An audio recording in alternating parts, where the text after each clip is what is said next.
Good morning, no? Ito po si Mindanao Hunter Science. So maraming nagtatanong sa akin, ano ba talaga daw ang gadget para sa treasure hunting, no?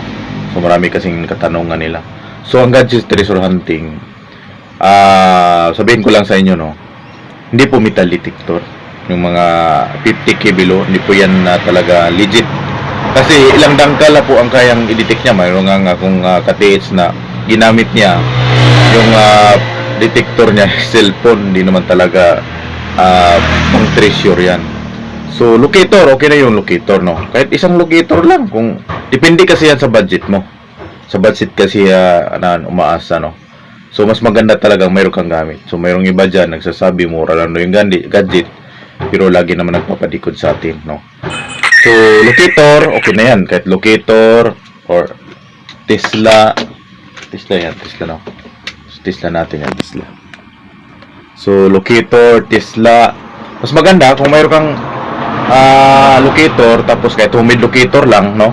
Kahit homemade locator lang, ganito, homemade locator, okay na yan. Tapos parisan mo lang, gusto mo makita yung ilalim para hindi ka na mapahukay ng malalim, scanner, mayroon kang 3D scanner, ganito.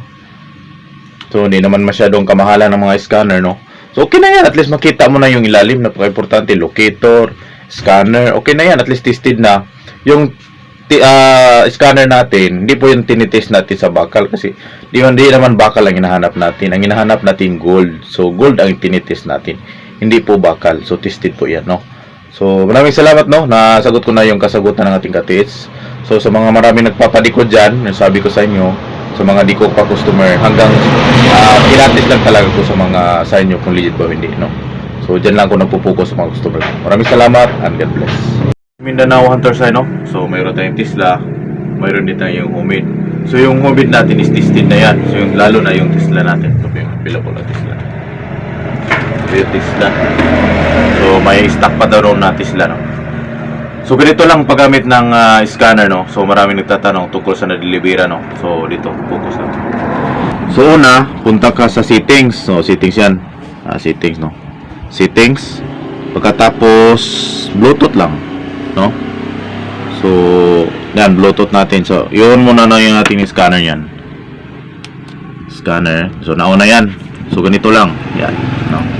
Ito lang. Yan. Gear detect. So check natin. So hanapin lang natin yung English, no.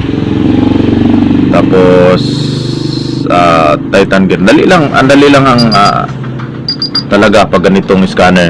Napakabilis lang siya, no. Oh, okay na, no. Okay na, ganito lang. Tapos di ba okay na? Next. So click natin okay. Scan. Oh, yan, okay na. Tapos, pagkatapos niyan, nakita mo na. May 3D, pa 3D scan. So, diyan mo makikita kung mayroon deposit o wala. Dito mo siya malalaman kung mayroon nakabaon kasi dito, dapat may pula yan.